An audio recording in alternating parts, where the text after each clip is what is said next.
मी शेतकरी पुत्र आहे आणि शेतकऱ्याच्या पाठीमागे उभं राहण्याच्या दृष्टिकोनातून सरकारमधनं राज्याचे मुख्यमंत्री आणि दोन्ही उपमुख्यमंत्र्यांनी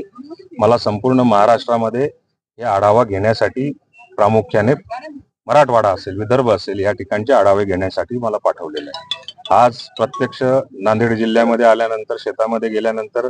आज जी पिकाची परिस्थिती बघितलेली आहे तर 100% उत्पन्न आज शेतकऱ्याचं बुडलेलं आहे।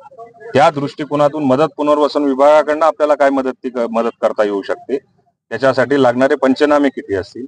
जीवित हानी किती झालेली आहे, गुरांचं नुकसान किती झालेलं आहे, विजेचे खांब पडले असतील, तारा तुटलेल्या असतील, त्या बाबतीमध्ये कारवाई आता ऊर्जा विभागाकडनं काय चाललेली आहे, प्रामुख्याने ह्या गोष्टीने अति तातडीच्या ज्या करायच्या आहेत त्या आज केलेल्या आहेत। नांदेड जिल्ह्यामधला जो मी काय आता अहवाल घेतला, जवळपास 4.5 लाख हेक्टर पर्यंत जमिनीचं नुकसान झालेल्याचं मला आतापर्यंत निदर्शनास आलेलं आहे। आता हे सर्व पंचनामे 4.5 लाख हेक्टर होतात किंवा कमी होतात किंवा जास्त होतात,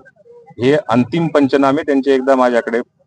प्रारूप त्यांनी साधारण अंदाज सांगितलेला आहे, परंतु अंतिम पंचनामे झाल्यानंतरच हा आकडा आपल्याला कळेल आणि मग त्यानंतर राज्यातली सगळी यादी एकदा तयार झाल्यानंतर एकत्रित आपल्याला